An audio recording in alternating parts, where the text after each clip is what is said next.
Welcome to the Salmon Runs YouTube. Enjoy the video. In this video, I will show you how to make delicious homemade bread. First, let's gather our simple ingredients. You'll need 500 grams of strong bread flour, 10 grams of salt, and 7 grams of instant yeast. Also, prepare 325 milliliters of warm water and a touch of olive oil. This recipe is designed to be straightforward, ensuring a perfect loaf every time, even for beginners. We'll walk through each step together. Now, let's get our hands a little messy. In a large bowl, combine your flour, salt, and yeast. Gradually pour in the warm water, mixing until a shaggy dough forms. Turn the dough out onto a lightly floured surface and knead it for about 10 minutes. This process develops the gluten, which is essential for a good texture. You'll notice the dough becoming smooth and much more elastic.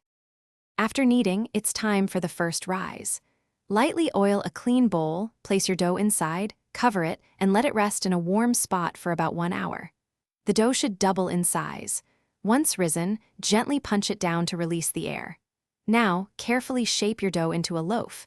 You can make a round boule or an oblong shape for a tin. Finally, the moment we've been waiting for: baking. Preheat your oven to 220 degrees Celsius. Place your shaped loaf into the hot oven and bake for approximately 30 minutes, or until golden brown and hollow sounding when tapped. Once baked, transfer your beautiful loaf to a wire rack to cool completely. This allows the internal structure to set. Then, slice and enjoy your homemade bread, perhaps with some delicious butter. Thanks for watching. Consider subscribing if we helped you.